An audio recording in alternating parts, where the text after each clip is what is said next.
Hello বন্ধুরা, এই তো কিছুদিন আগে মোটরোলা তাদের বাজেট ক্যাটাগরিতে সবচেয়ে ভালো একটি ফোন লঞ্চ করেছে, যেটি হচ্ছে মোটরোলা মোটো G45 5G। এই ফোনটা মাত্র 10,000-এ মার্কেটে লঞ্চ করা হয়েছে। এত কম বাজেটে এই ফোনটাতে স্ন্যাপড্রাগনের চিপসেট ব্যবহার করা হয়েছে, সাথে থাকছে 50 মেগাপিক্সেলের ক্যামেরা সেটআপ। এক কথায় বলতে গেলে এই ফোনটাকে লো বাজেটের একটি কমপ্লিট প্যাকেজ বলা যায়। আর এত কম বাজেটে এই ফোনটা কেমন হবে, বাংলাদেশে এই ফোনটা কবে আসবে, আর বাংলাদেশে যদি আসে তাহলে এই ফোনটার বাংলাদেশের প্রাইস কত হবে, সেই সব বিষয় নিয়ে আলোচনা করব আজকের এই ভিডিওতে। তো একটি লাইক দিয়ে এবং চ্যানেলটাকে সাবস্ক্রাইব করে দেখতে থাকুন। তো প্রথমে যদি এই ফোনটার বক্স কন্টেন্টে দেখা যায়, তো এই ফোনটাতে পাবেন একটি ইউজার ম্যানুয়াল, একটি ব্যাক কভার, ডিভাইসটি এবং সাথে থাকছে 20 ওয়াটের একটি অ্যাডাপ্টার, সাথে আবার পাবেন টাইপ সি ডাটা কেবল, আর পাবেন একটি সিম এজেক্টর টুল। তো মূলত বক্স কন্টেন্টে এইসবই থাকছে এই ফোনটার বক্সে। সো গাইস, এবার যদি কথা বলা যায় এই ফোনটার ডিজাইন নিয়ে, তো মার্কেটের বাজেট ক্যাটাগরির অন্য সকল ফোনের থেকে এই ফোনটার ডিজাইনটা আলাদা এবং একটু প্রিমিয়াম ভাইব দেয়। আর এই ফোনটার ইউনিক ডিজাইনের জন্য আমি আশা করছি এই ফোনটার ডিজাইন আপনার কাছে পছন্দ হবে। এই ফোনটার ডিজাইন আমার কাছে অনেক ভালো লেগেছে। আর এই ফোনটাতে থাকছে IP52 এর রেটিং, মানে কিছুটা পানি এবং ধুলোবালি এই ফোনটার কিছুই করতে পারবে না। আর এই ফোনটার ব্যাক প্যানেল প্লাস্টিকের হলেও এটাতে ব্যবহার করা হয়েছে লেদার। সব মিলিয়ে এই ফোনটার ওয়েট হচ্ছে মাত্র 183 গ্রাম। সো এই ফোনটা অনেক হালকা পাতলা একটি ফোন, এক হাতে ব্যবহারে কোনো রকম সমস্যা হবে না। নিচের দিকে থাকছে 3.5 millimetre audio jack, microphone, USB type C port এবং স্পিকার গ্রিল। আর ডান পাশে থাকছে ভলিউম আপ ডাউন বাটন, সাথে থাকছে ফিঙ্গারপ্রিন্ট স্ক্যানার, আর এটাই মূলত পাওয়ার অন অফ বাটন হিসেবে কাজ করবে। উপরের দিকে থাকছে সেকেন্ডারি নয়েজ ক্যান্সেলেশন মাইক, যেখানে ডলবি অ্যাটমস কথাটা উল্লেখ করা থাকবে, মানে এই ফোনটাতে আপনারা ডলবির সাপোর্ট পেয়ে যাবেন। আর এই ফোনটা 3টি কালারে লঞ্চ করা হয়েছে, যার মধ্যে একটি হচ্ছে গ্রিন, ব্লু এবং ভিভা ম্যাজেন্ডা।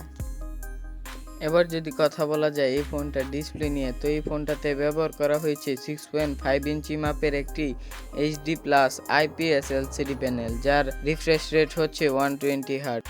আর এই ডিসপ্লেটার টাচ স্যাম্পলিং রেট হচ্ছে 240 হার্টজ, সাথে থাকছে 580 নিটস এর পিক ব্রাইটনেস। আর এই ডিসপ্লেটা যথেষ্ট ব্রাইট, সূর্যের আলোতে ব্যবহারে কোনো রকম সমস্যা হবে না এই ডিসপ্লেটাকে নিয়ে। আর প্রাইস বিবেচনায় এই ফোনটার ডিসপ্লের চিম বেজেল ঠিকঠাকই আছে। আর এই ডিসপ্লেটার উপরে আছে সিঙ্গেল পাঞ্চুয়াল ক্যামেরা কাটআউট। সব মিলিয়ে এই ডিসপ্লেটাকে আমার এভারেজ মনে হয়েছে। এবার যদি কথা বলা যায় এই ফোনটার পারফরমেন্স সেকশনে, তো এই ফোনটাতে ব্যবহার করা হয়েছে কলকন স্ন্যাপড্রাগন 6S Gen 3, যেটা মাত্র 6 ন্যানোমিটার ফেভিয়েশনে বিল্ড করা। এর ক্লক বেট হচ্ছে 3.2 GHz। আর CPU হিসেবে রয়েছে অ্যান্টিনো 619। আর এই ফোনটার আন্তত স্কোর হচ্ছে 4.5 লাখের আশেপাশে। আর এই ফোনটা দুইটা র্যাম ভেরিয়েন্টে মার্কেটে লঞ্চ হয়েছে, একটি হচ্ছে 4128 আর একটি হচ্ছে 8128। আর এই ফোনটার র্যাম ভেরিয়েন্ট হচ্ছে LPDDR4X এবং UFS 2.2 হচ্ছে এটার রোম ভেরিয়েন্ট। আর এটার ব্যাটারি সেকশনে থাকছে 5000 mAh এর ব্যাটারি। আর এই ফোনটার বক্সে আপনারা পেয়ে যাবেন 20 ওয়াটের একটি চার্জার। গেমিং এর কথা বলতে গেলে এই ফোনটাতে মিডিয়াম সেটিং এ আপনারা সব ধরনের গেমই খেলতে পারবেন কোনো রকম সমস্যা ছাড়াই। এই ফোনটাতে আউট অফ দ্য বক্স থাকছে Android 14। আর এই ফোনটাতে আপনারা 1 বছরের অ্যান্ড্রয়েড আপডেট পাবেন, সাথে পাবেন 3 বছরের সিকিউরিটি প্যাচ আপডেট। যাই হোক, এবার যদি কথা বলি এই ফোনটার ক্যামেরা নিয়ে, তো এই ফোনটার পেছনে ব্যবহার করা হয়েছে ডুয়েল ক্যামেরা সেটআপ, যার প্রাইমারি লেন্সটি হচ্ছে 50 মেগাপিক্সেল, সাথে আরেকটি 2 মেগাপিক্সেলের ম্যাক্রো সেন্সর রয়েছে। আর এই ফোনটার ফ্রন্টে ব্যবহার করা হয়েছে 16 মেগাপিক্সেলের সেলফি ক্যামেরা। এই ফোনটার মেইন ক্যামেরা দ্বারা তোলা ছবিগুলোর কোয়ালিটি মোটামুটি ভালোই ছিল। আলোতে এই ফোনটা খুব ভালো ছবি তুলতে পারে, কিন্তু লো লাইটে গেলে এই ফোনটা কিছুটা স্ট্রাগল করে ছবি তুলতে। তবে বাজেট বিবেচনায় এই ফোনটার ছবির কোয়ালিটি ভালোই ছিল। আর এই ফোনটার ক্যামেরা দ্বারা আপনি সর্বোচ্চ 1080 30 fps এ ভিডিও রেকর্ডিং করতে পারবেন। OIS এর সাপোর্ট না থাকায় এই ফোনটাতে থাকছে EIS এর সাপোর্ট। তো সর্বশেষ যদি কথা বলি এই ফোনটার প্রাইস নিয়ে, তো এই ফোনটার 4128GB ভেরিয়েন্টটার প্রাইস ভারতের মার্কেটে 9999 রুপি, যেটা বাংলা টাকায় কনভার্ট করলে এই ফোনটার প্রাইস বাংলাদেশের মার্কেটে হবে 14,000 টাকার মতো।